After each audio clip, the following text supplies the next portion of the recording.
వివరిస్తున్నాను.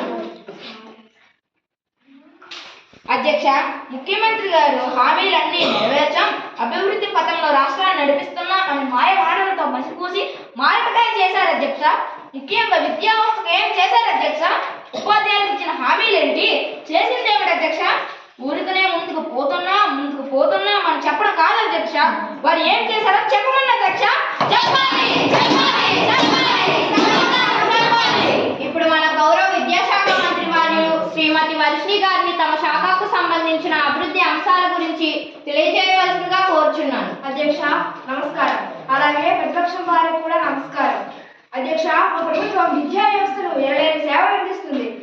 అధ్యక్ష, ముఖ్యంగా ఈ సందర్భంగా చెప్పాల్సిన విషయం ఏమిటంటే అధ్యక్ష, మా పార్టీ అధికారంలోకి వచ్చింది అంటే ప్రజల సహకారంతో పాటు ముఖ్యంగా ఉద్యోగులు ఉపాధ్యాయులు కూడా అధ్యక్ష, వారు లేదే ఈనాడు మేము లేము అధ్యక్ష. అలాంటి వారిని మేము ఎట్టి పరిస్థితుల్లో అన్యాయం చేయము అధ్యక్ష.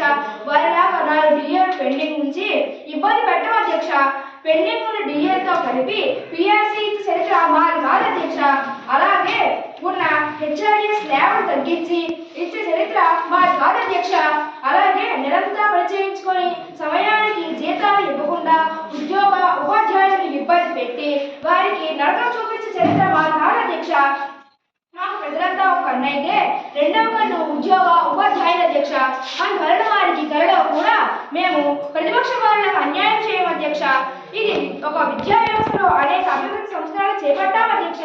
డిజిటల్ ట్రాన్సాక్షన్స్ లో భాగంగా 45 విద్యా యాప్లను ఏకీకృతం చేసి 67 పాయింట్ యాక్సెస్ లీప్ యాప్ను అందించాము అధ్యక్ష. దీని ద్వారా తల్లిదండ్రులు, ఉపాధ్యాయులు, విద్యార్థుల మార్కుల హాజరును మరియు పురోగతి నివేదికలను అన్ని దిగులో చూడవచ్చు అధ్యక్ష.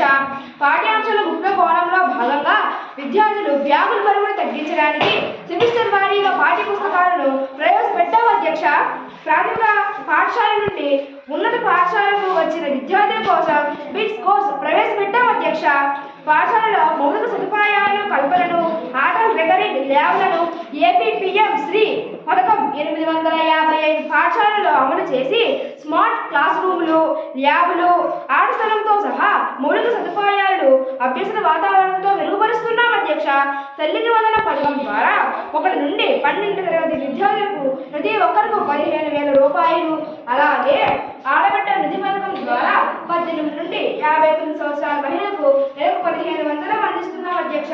అలాగే అధ్యక్ష, మరొక ముఖ్య విషయం ఏమిటంటే డిఎస్సి 2025 ద్వారా 16,347 ఉపాధ్యాయ ఉద్యోగులు కేవలం 150 రోజుల్లో భర్తీ చేసి డిఎస్సి చరిత్రలో రికార్డు సృష్టించాము అధ్యక్ష. ఇంకా మరుసటి సంవత్సరంలో మరో 2,000 ఉపాధ్యాయ ఉద్యోగులను భర్తీ చేయడానికి మా ప్రభుత్వం సన్నాహాలు చేస్తుంది అధ్యక్ష. ఇన్ని కార్యక్రమాలు మా ప్రభుత్వం చేసినా అవన్నీ ప్రతిపక్షం వారికి కనిపించకపోవడం కళ్ళు ఉండి గుడ్డి వారిలాగా ఉన్నారు అధ్యక్ష. వారికి దేవుడు చూపు ప్రసాదించాలని కోరుతున్నాం అధ్యక్ష. ధన్యవాదాలు అధ్యక్ష.